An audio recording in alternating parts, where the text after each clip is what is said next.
मंगेश पाडगावकरांनी लिहिलेलं स्नेहगाथा. झपाटलेलं हुलकावणीचं झाड. अक्षर गंधर्व या पुस्तकाच्या प्रकाशनासाठी आज मी इथे आलो आहे. सदानंद रेगे यांच्या अनेक आठवणी माझ्या मनामध्ये जाग्या होणं अगदी स्वाभाविक आहे. या निमित्तानं त्यांच्या माझ्या स्नेहाचा एक कालखंडच मी पुन्हा अनुभवतो आहे. रेग्यांचं नाव मी प्रथम ऐकलं प्रभाकर पाध्यांकडून. पाध्ये तेव्हा धनुर्धारी साप्ताहिकाचे संपादक होते. तिथेच कुसुमाग्रज सहसंपादक म्हणून काम करीत असत. मी तेव्हा शाळेमध्ये होतो.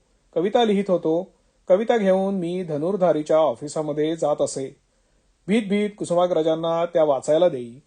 प्रूफ तपासता तपासता मधल्या वेळामध्ये ते त्या वाचून पाहात.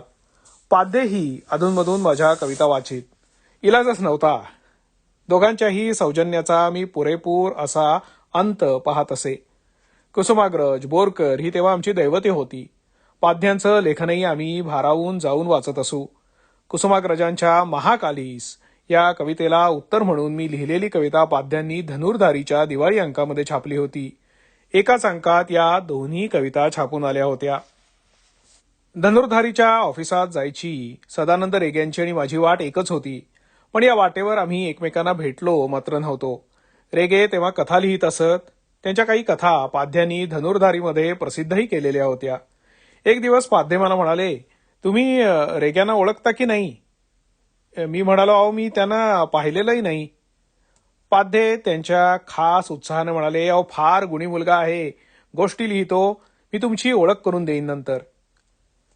पाध्यांनी नंतर रेग्यांची आणि माझी ओळख करून दिली. 1945-46 सालची ही गोष्ट आहे. बारीक, अंगकाठी, कमी उंची, डोळ्यांना चष्मा, काहीसे नर्व्हस आणि मनावर कसला तरी ताण असल्यागत टेन्स असे ते मला प्रथम भेटलेले रेगे होते. रेग्यांचे डोळे मोठे विलक्षण होते. जाड काचेच्या चष्म्यातूनही ते त्यांच्याविषयी खूप काही सांगत. ते डोळे अगदी अखेरपर्यंत तसेच राहिले. त्या डोळ्यांकडे पाहताना असं वाटे की हा माणूस अकस्मात हरवून जातो आणि कसा कुणाला ठाऊक पुन्हा स्वतःला सापडतो आणि जेव्हा स्वतःला सापडतो तेव्हा काहीसा त्रासलेला आणि असा टेन्स असतो. रेग्यांची परिस्थिती तेव्हा त्यांनी टेन्स व्हावं अशीच होती. वडील वारलेले, सर्व कुटुंबाची जबाबदारी, मोठा मुलगा या नात्यांनी रेग्यांवर आलेली होती. आली होती असं म्हणण्यापेक्षा कोसळली होती असंच म्हणायला हवं. शिक्षण सोडून द्यावं लागलेलं होतं. पुढे रेल्वेत कारकुनी पत्करायला लागली. मनाच्या आणि प्रवृत्तीच्या अगदी विरुद्ध. प्रचंड आर्थिक आणि मानसिक त्राण रेगे सोसत होते. पण विपरीत परिस्थितीतही दोन गोष्टी रेगे यांना जीवाभावाची साथ करीत होत्या. साहित्य निर्मितीची अपार ओढ आणि वाचनाचं वेड. या दोन्ही गोष्टींनी रेग्यांना त्यांच्या अखेरच्या श्वासापर्यंत साथ दिली. निर्मितीचं हे गाणं रेग्यांच्या हृदयातून क्षणमात्रही विलग झालं नाही. त्यांच्या मनातल्या या गाण्याचं वर्णन त्यांच्याच एका कवितेनं करावं लागेल. वाऱ्याची झुळूक पाण्यावर रांगोळी काढीत होती अन तो ते ऐकत होता. कुणीतरी विचारलं, काय चाललंय?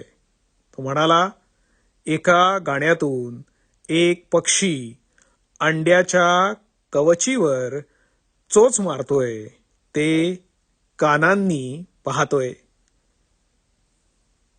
नको असलेला कारकुनीचा बोरू लावलेल्या कानांनी रेगे हे गाणं पाहत होते आणि परिस्थितीच्या चष्म्याची जाड काच भेदणाऱ्या डोळ्यांनी ऐकत होते.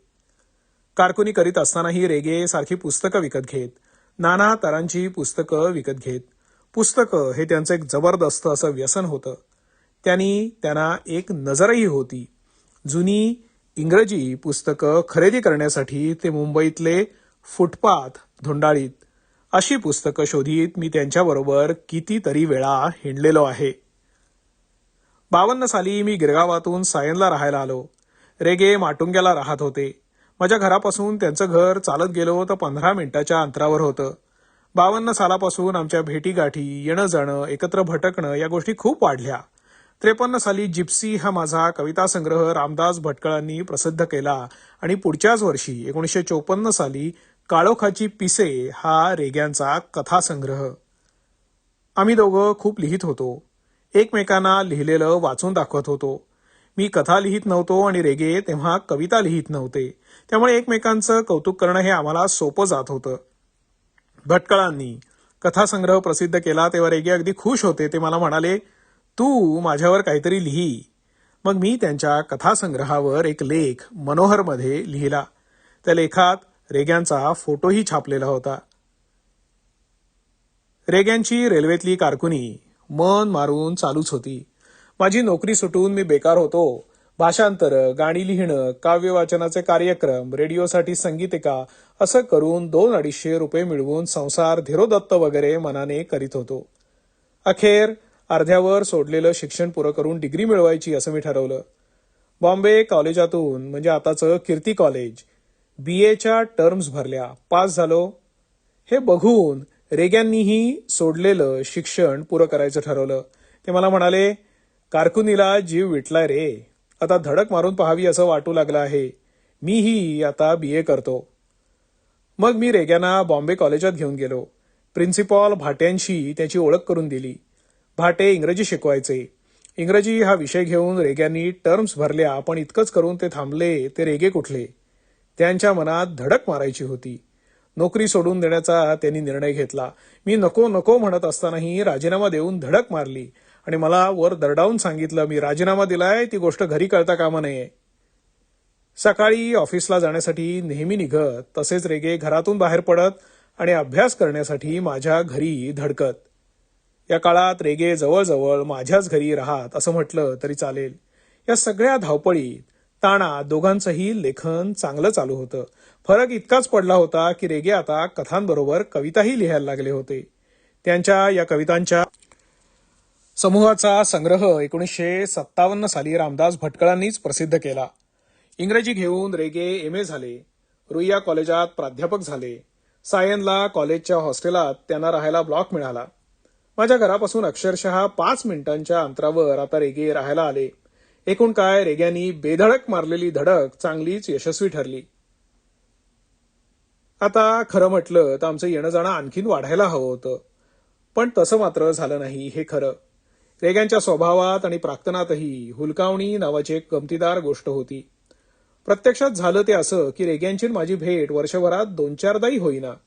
भांडण कधीच झालं नाही, वाद कधीच झडला नाही, गैरसमज निर्माण व्हायचा प्रसंग कधी घडला नाही. पण आमच्या भेटीगाठी इतक्या कमी झाल्या की आमचे संबंध बिघडले आहेत असंच एखाद्याला वाटावं. रेग्यांच्या मित्रांचंही आता एक नवीन वर्तुळ तयार झालं होतं. पण एक मात्र होतं, जेव्हा केव्हा भेटत तेव्हा खोल विश्वासानं आपल्या मनातल्या गोष्टी मला सांगत. इतक्या विश्वासानं की आम्ही दोघे एकमेकांना फारसे भेटत नाही यावर आमचाही विश्वास बसू नये. पण गंमत अशी की आपण एकमेकांना भेटत नाही याचा उल्लेख तेही करीत नसत आणि मीही करीत नसे. पण दोघेही समजून होतो आणि कारणाचा, आरोपांचा घोळ न घालता ही गोष्ट अगदी सहजपणे स्वीकारून होतो. लहान वयात वडिलांचा आधार गेला, परिस्थिती निर्दय होऊन अंगावर कोसळली, याचा जबरदस्त परिणाम रेग्यांच्या संपूर्ण व्यक्तित्वावर झाला होता. आपण असुरक्षित आहोत, दुर्लक्षित आहोत याचा प्रचंड धाक त्यांच्या संवेदनशील, भावनाशील मनानी घेतलेला होता. त्यांच्या मनावरचा हा अज्ञाताचा धाक कधीच कमी झाला नाही. यश मिळाल्यावरही कमी झाला नाही. ते अनेकदा एकदम चिडत, भडकत, टोकाला जाऊन समोरच्या माणसाच्या मनाचा विचार न करता वाद घालीत. एखाद्याचे संबंध संतापाच्या भरात तडकाफडकी तोडून टाकीत. पण त्यांच्या मनात द्वेष किंवा कटुता नसे. असुरक्षित वाटणं, दुर्लक्षित वाटणं यांच्या तीव्र आंतरिक त्राणातून त्यांचा हा विक्षिप्तपणा निर्माण झाला होता. एका सदानंद रेग्यांमध्ये लढणारे 2 रेगे होते. त्यातल्या लढणाऱ्या एका रेगेनं आपल्या गुणांनी, कर्तृत्वानं परिस्थितीशी लढा देत उत्तम यश मिळवलेलं होतं. ही डोळस लढाई होती आणि ती त्यांनी जिंकलेली होती. पण लढणारा त्यांच्यातला दुसरा रेगे, या दुसऱ्या रेगेनं आपल्या डोळ्यांना घट्ट पट्टी बांधलेली होती, इतकी घट्ट की आजूबाजूचं काहीही दिसू नये. हातातली धारदार तलवार तो संतापून जोरजोराने फिरवित होता. समोरचा शत्रू हा रेगेला दिसणं शक्यच नव्हतं आणि समोर नसलेला शत्रू दिसणार तरी कसा म्हणा. एका आंधळ्या माणसानं अज्ञाताच्या पोकळीत फिरवलेली ती तलवार होती. अशा वेळी समोर योगायोगानं कोणी माणूस आला तर त्याला ही तलवार लागत असे, ही गोष्ट खरी. मनाचा छळ करणारी परिस्थिती एकेकाळी अशी आपल्या वाट्याला का आली आहे हे रेग्यांना कळलं नव्हतं आणि कळणंही शक्य नव्हतं. असुरक्षित वाटण्याचा, सतत दुर्लक्षित वाटण्याचा हा विदारक धाक आपल्या मनावर कोणी लादला हे त्यांना कळलेलं नव्हतं. ते फक्त तलवार फिरवीत होते. अज्ञाताशी एक आंधळी लढाई सतत लढत होते. अशा विक्षिप्त वागण्याकडे लोकांचं लक्षही केंद्रित होतं, झटकन खेचलं जातं आणि ज्याला दुर्लक्षित वाटतं त्याच्या मनाची एक व्यसनासारखी अटळ गरज होऊन बसते. रेग्यांच्या मनाची ही गरज त्यांच्या कला निर्मितीतही शिरलेली होती. त्यांच्या कथात, कवितात, कल्पनाशक्तीच्या आविष्कारात हा विक्षिप्तपणा तीव्रतेनं प्रकट होतो. अशा वेळी त्यांची कथा, कविता कलात्मक संयमापासून ढळते, विक्षिप्तपणाच्या नशेत भरकटत जाते, एक प्रकारच्या विकृत भयाच्या कड्यावर एकाकी होऊन भूतासारखी उभी राहते.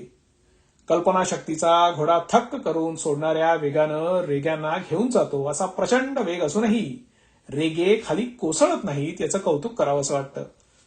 पण त्याच वेळी हेही जाणवतं की रेग्यांना जिथे जायचं आहे तिथे हा घोडा न जाता भलतीकडे दौडत सुटलेला आहे आणि त्याचा वेग रेग्यांच्या नियंत्रणाखाली उरलेला नाही.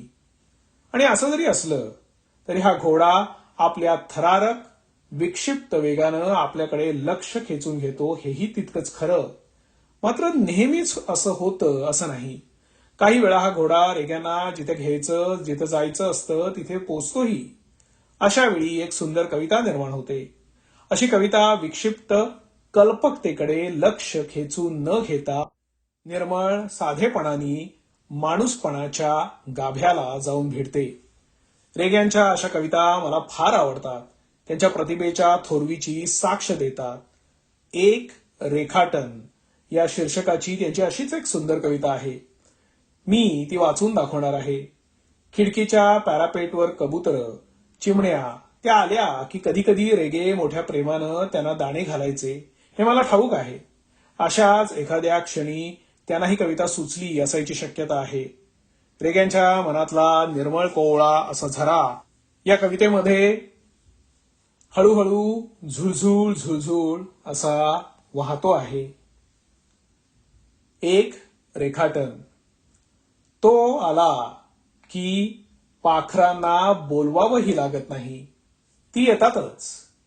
व्हॅन गॉगच्या सूर्यफुलांसारखी प्रसन्न मोकळी. ती आली की हवा सुद्धा किती छान पडते. जगाचा असण्याचा जणू तो पहिलाच दिवस असतो. कुवार हळ दिवा. ती आली की हवा सुद्धा कशी छान पडते. जगाचा असण्याचा जणू तो पहिलाच दिवस असतो. कुवार हळदिवा. त्याच्या हातात दाणे असतात विश्वासू. त्यांच्याही चोचीत तीच जवळीक, तीच आपुलकी. म्हणूनच तो आला की सगळ्या भिंतींना सुद्धा चोची फुटतात आणि ऊनही लागतं चिवचिव चिवचिव करू. आता ही पाखरं येतात, ऊनही पडतं, सगळं आहे तसं आहे. पण विश्वासू दाणे या पाखरांना देणारा तो हात आपल्यात उरला नाही. आजच्या या प्रकाशित झालेल्या पुस्तकाचं शीर्षक वापरून मी म्हणतो की तो अक्षर गंधर्व आपल्यात उरला नाही. पण खरं सांगू, ही सगळी गौरवाची देखणी विशेषणं बाजूला सारून अगदी मनापासून मला असंच म्हणावंसं वाटतं, सदू आता नाही. बाकी जेव्हा तो इथे आपल्यात होता तेव्हा अनेकदा, खरं म्हणजे आपल्यात नव्हताही. ते होतं एक झपाटलेलं हुलकावणीचं झाड. त्याच्याच एका कवितेतल्या ओळी वापरून त्याच्याविषयी इतकंच म्हणता येईल, काही पानं वेडी असतात, झपाटलेली असतात, ती इथली नसतातच, ती इथली नसतातच.